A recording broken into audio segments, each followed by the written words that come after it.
country. In our country, we have different culture of people. India is unity in diversity and it has ethical values. నీ పేరేంటి? సరస్వతి. ఎందుకు అక్కడి నుంచి చూస్తున్నావు? తను చదువుకుంటుంటే. నువ్వు చదువుకోవడం లేదా? లేదు. ఎందుకని? మా ఊళ్ళో చదువుకోవడానికి బడి లేదుగా. మీ ఊళ్ళో బడి లేదా? Oh good morning sir. Good morning good morning good morning. రండి రండి కూర్చోండి. పిల్లలు మీరు వెళ్ళి ఆడుకోండి. రండి సార్ కూర్చోండి. కూర్చోండి సార్. ఈ ఇయర్ ఎడ్యుకేషన్ రిపోర్ట్.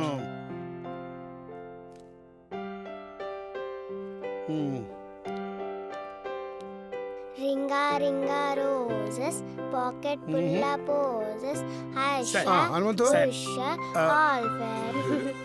అలాగే సార్. ఏముంది ఆనందపడటానికి? లాస్ట్ ఇయర్తో పోల్చుకుంటే ఈ ఇయర్ చాలా బాగా పెరిగిపోయింది నిరక్షరాస్యత. అభివృద్ధి బాగా కుంటుపడిపోయింది. లాభం లేదు సార్.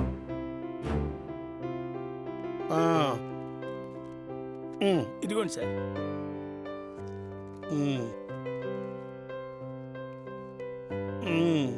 ఇది మన రాష్ట్రం, మీ అందరికీ తెలుసు కదా. ఇక్కడ 82%, ఇక్కడ 67%, ఇక్కడ 7%. టోటల్గా వచ్చేసరికి చూసారా నిరక్షరాస్యత ఎలా పెరిగిపోయిందో. నిరక్షరాస్యత పర్సంటేజ్ ఇలా పెరిగిపోతుంటే ఏం అభివృద్ధి సాధించాం మనం? దేశంలో జనాభా పెరిగిపోయింది, దాంతో పేదరికం పెరిగిపోయింది, అందువల్ల నిరక్షరాస్యత కూడా పెరిగిపోయింది. రాష్ట్రంలో నిరక్షరాస్యత పెరిగిపోయిన మాట నిజమే సార్. కానీ దానికి సంబంధించిన వివరాలన్నీ ఈ ఫైల్లో మెన్షన్ చేస్తున్నాయి సార్. సార్ మీకు తెలుసో తెలియదో పక్క రాష్ట్ర ప్రజల కంటే మన రాష్ట్ర ప్రజలే ఎక్కువగా శ్రమిస్తున్నారు. అవును సార్, అందుకే మన రాష్ట్రాన్ని శ్రమించే రాష్ట్రం అంటారు. దానికి మనం గర్వపడాలి సార్. గర్వపడాలా? ఏం చూసి గర్వపడాలండి? కష్టపడుతున్నందుక లేక నిరక్షరాస్యత పర్సంటేజ్ పెరిగిపోయినందుక? ఇప్పుడు ఏమైంది సార్?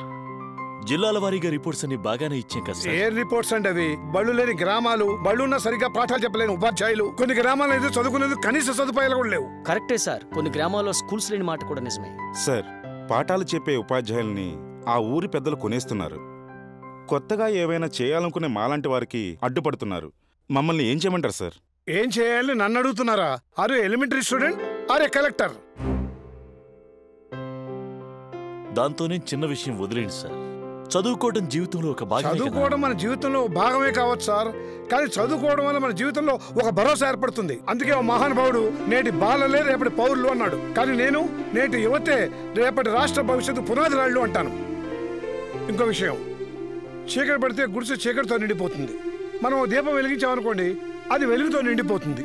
అంటే చీకటి అంటే నిరక్షరాస్యత. మనం వెలిగించే వెలుతురు ఆ నిరక్షరాస్యతను పోగొట్టి వారి భవిష్యత్తుకు బంగారు బాటను వేస్తుంది.